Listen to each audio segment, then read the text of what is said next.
Hello and welcome to this video on the life of Frederick Henry Royce, the founder of Rolls-Royce, one of the most prestigious car brands in the world. In this video, we'll be taking a look at Royce's life from his childhood to becoming the owner of some of the most precious Rolls-Royce cars in the world.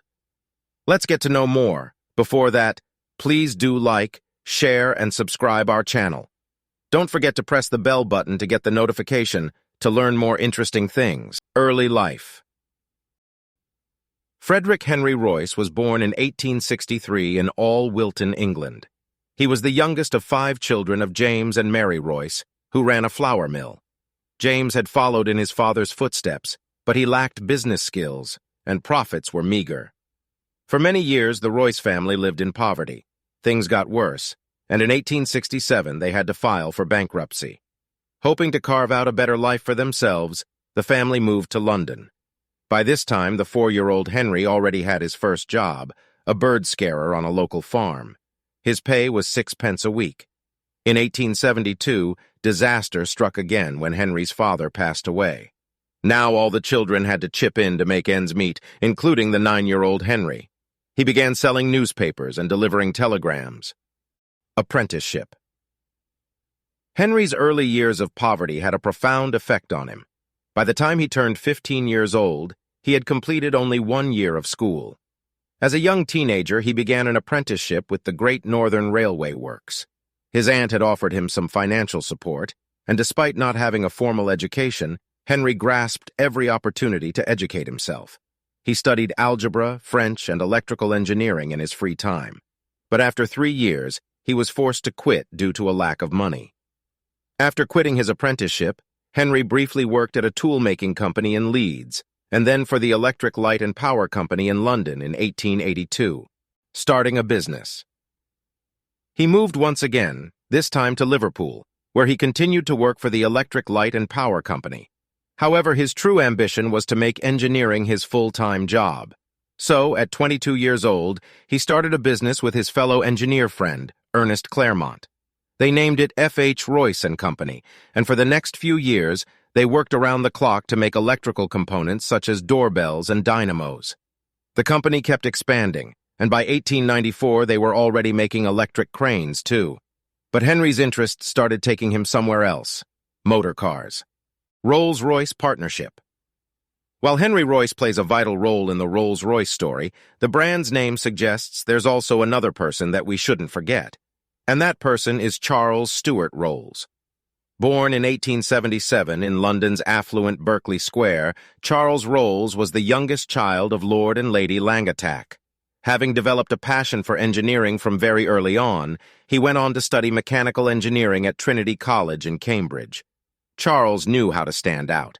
Having gained a reputation for tinkering with engines, he earned himself the nickname Dirty Rolls. And during his studies, he was the first undergraduate to own a motor car after having traveled to Paris to buy a Peugeot Phaeton. At the age of 18, Charles Rolls opened one of the first car dealerships in Britain in 1903, and for the next couple of years, he dedicated himself to importing and selling Peugeot and Minerva cars. Business was booming, and Charles used the money to fund his sporting activities, including motor racing and aviation. Meanwhile, Henry Royce was an engineer who was interested in motor cars. In 1901, he decided to improve a second-hand 2-cylinder de Dion Bouton car that he had bought. But he wanted more, and so he decided to build a car on his own.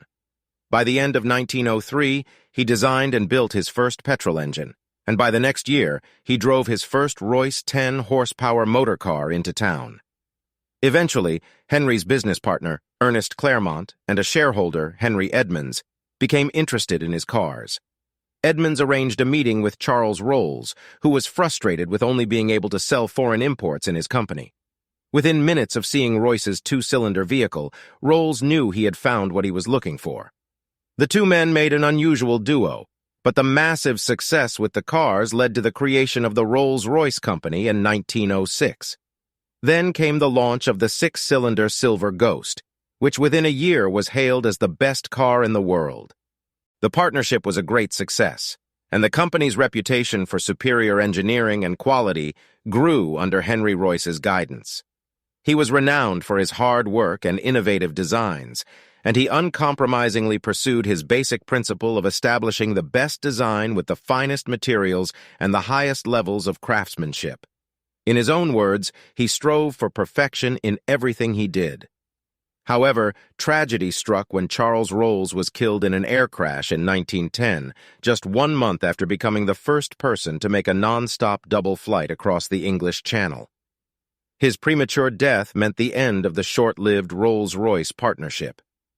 Henry Royce continued the legacy of the company, and during the First World War, the company produced engines for military use, which helped establish their reputation for quality and reliability.